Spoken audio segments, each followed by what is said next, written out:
What is the answer? No debate from me. He's not telling the truth. I think about that hour ago. Yeah, I think about that. It's baffling me.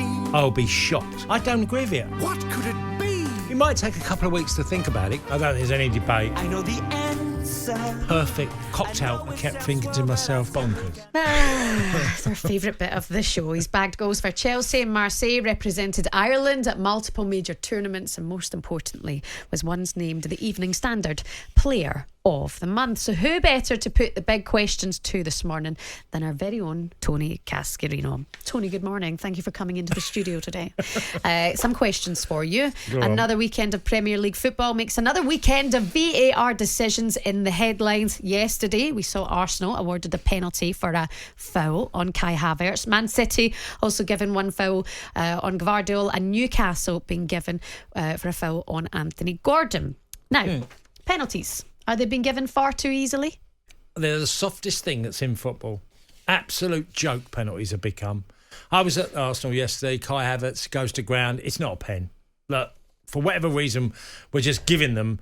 They're the biggest bane in the game for me. I just can't stand the amount of penalties. Anthony Gordon's delayed dive for Newcastle, because that's what it is. Hardly caught. I thought Ant Nouri's challenge was... That's not a penalty. You're giving a shot from 12 yards in a one-on-one. What a reward. So what if it's that high of a reward, what are players going to do? Go to ground really easy, because it can make a difference in winning a game. The Premier League yesterday, we only had 6 games from Friday to the 6 penalties. Why do you think officials are giving them so easily? Well, I just think they've got caught up looking for minimum contact. Right. And it doesn't take a lot. I find it... I'd get rid of penalties. Honestly, I think the game would be better off without penalties. I think if you thought that you could give a free kick in other areas and, giving a shot from 12 yards, think how ridiculous that is in comparison to the challenge. Yeah. It's madness. I don't get it at all. I've always said we are, and I've said this for more than 2 decades, every decade, look at penalties and see what penalties were given 10 years ago and see what the penalty is today. Imagine in 2034, what a penalty, how soft it could be. If we continue down this road, this rabbit hole where we're just going to give penalties for anything, you can make a case for nearly every challenge that's made. Have you got any positives this Sunday morning on VAR, or have we got no hope? No, well, I was a big advocate of VAR. I thought it'd be a good thing. I just didn't believe it would turn out the way it has. I'd never envisaged that incidents in games would be viewed in such a... Well, they're scrutinising it such a level that it's affected the game. And it's made it harder. Watching goals and celebrations of them waiting and, the crowd's reaction, anticipating whether this goal's going to be given or not given.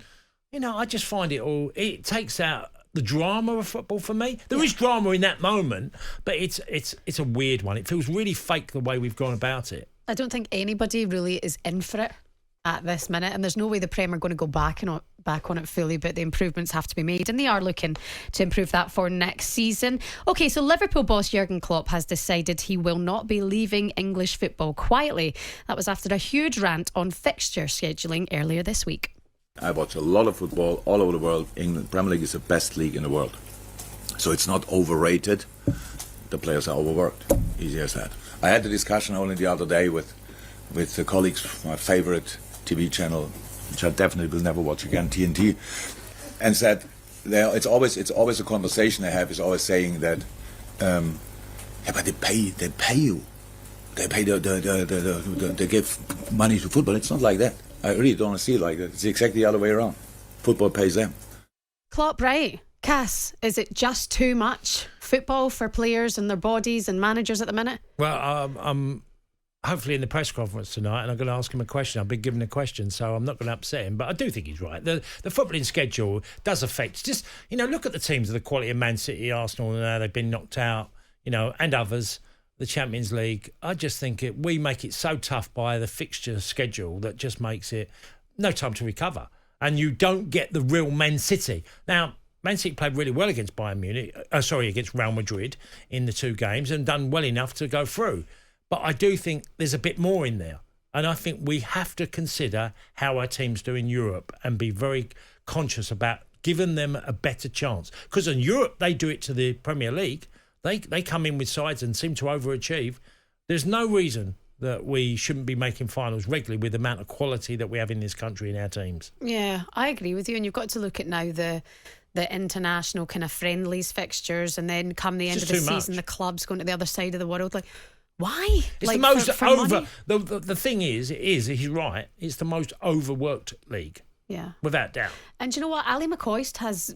I mean, I won't speak for him, but if you hear him on talkSPORT Breakfast, he has very little sympathy for these discussions. He has very little sympathy for players that have to travel and play football, because now the travel is different. You might get to lie down on a flight, blah, blah, blah. But I just think they're clearly making a point that it's too much. We've heard Manchester City's players say it this season towards I need a break. I need a minute. It's not after they've lost. They're saying it before they play. It's just too much. Please, the schedule, just reduce it slightly so we have a better chance. I mean, and I take it the way money is going in football, there's no way they're going to reduce it. They're just going to add more competition. Well, just make it a better schedule. Yeah, absolutely. Okay, so that was a big discussion there from Klopp yesterday.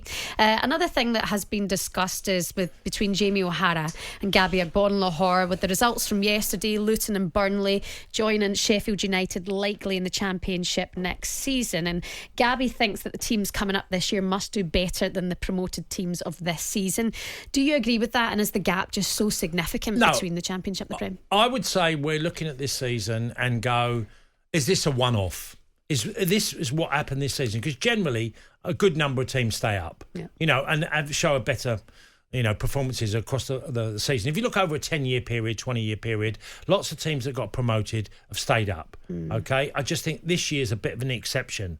So I wouldn't go. I don't think next year, if whoever come up from the Championship, 3 of them will go back down. I think this year's, for me, is just an exception. Weekend Sports Breakfast with Natalie Sawyer and Tony Cascarino. Sunday mornings from 6 on AM, on DAB, via the talkSPORT app and on your smart speaker. talkSPORT.